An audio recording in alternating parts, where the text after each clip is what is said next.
H. Ross Perot was already a mega-successful businessman when he leapt into the American consciousness as an independent presidential candidate in 1992.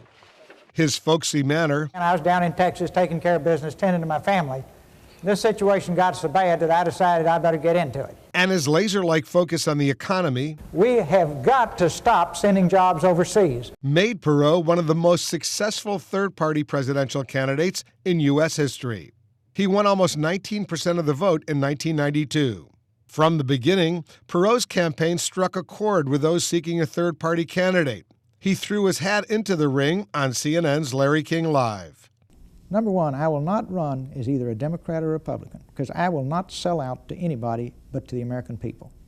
And I will sell out to them. In a presidential debate, he attacked both Republican President George H.W. Bush and Democratic challenger Bill Clinton with equal vigor about the nation's debt. Now, it's not the Republicans' fault, of course, and it's not the Democrats' fault. And what I'm looking for is who did it. Perot also directly challenged both candidates' support of NAFTA, the North American Free Trade Agreement. Perot feared it would cause the loss of American jobs. There will be a giant sucking sound going south. Perot's campaign against NAFTA continued beyond the presidential race. The Clinton White House responded with a challenge, a one-on-one debate with Vice President Al Gore, live on CNN with Larry King as moderator. Yeah, I'm listening. I haven't heard the answer, but go ahead. That's because you haven't quit talking. Well, I'm listening. How do you stop it without NAFTA? Are you going to listen? Work on it. It was watched by millions of viewers. Just over a week later, NAFTA passed both the House and Senate. It took effect on January 1st, 1994. Ross Perot was born in 1930 in Texarkana, Texas, where his father ran a cotton mill. He graduated from the Naval Academy in 1953 and spent 4 years at sea. He started electronic data systems in the early 1960s.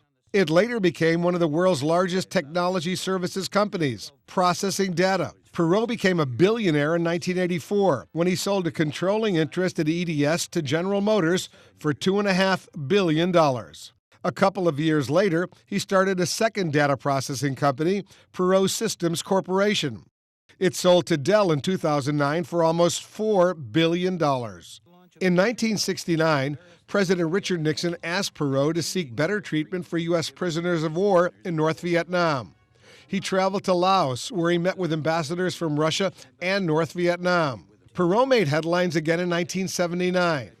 When 2 EDS employees were taken hostage during a revolution in Iran, he organized and paid for a successful private mission to rescue the men and bring them home. Perot ran for president again in 1996, but this time he was barred from the debates. So he bought network airtime and broadcast a series of infomercials to explain his personal vision for America. Perot won only 8% of the vote in '96. Wolf Blitzer, CNN, Washington.